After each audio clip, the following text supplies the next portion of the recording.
who is Rhea? Well, in Fire Emblem, she's Seros' alter ego and the motherly archbishop of the Church of Seros, who offers advice and guidance to the people of Fodlan.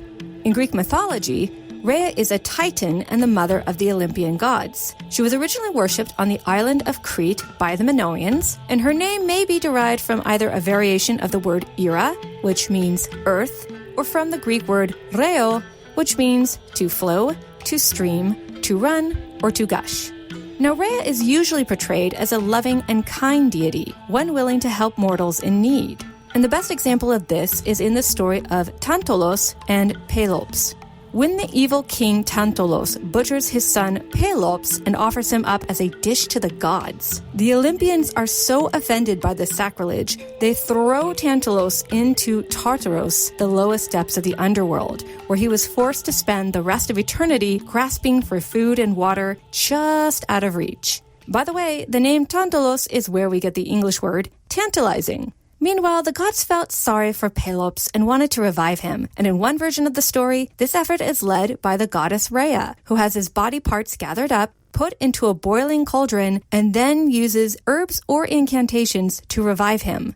By the way, notice the story of death, dismemberment, and rebirth is a very close parallel to the story of Osiris, whom we talked about in our last Fire Emblem episode. But although Rhea was normally perceived by the ancient Greeks to be caring and nurturing, she wasn't above vengeance. For example, when Rhea's husband Kronos began devouring his own children in the hopes of avoiding a prophecy claiming they'd someday overthrow him, Rhea was so outraged she hid away her youngest son Zeus so that one day he could free his siblings from Kronos' stomach.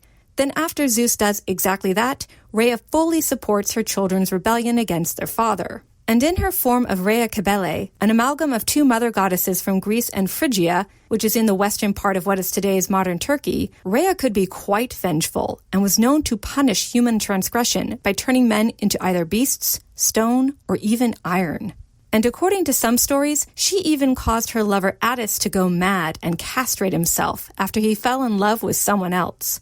This last story may have come into being due to the fact that Kybele was closely associated with an ecstatic, orgiastic cult in which priests actually did castrate themselves, and cult members went into such a divine frenzy they were thought to be possessed by the goddess herself.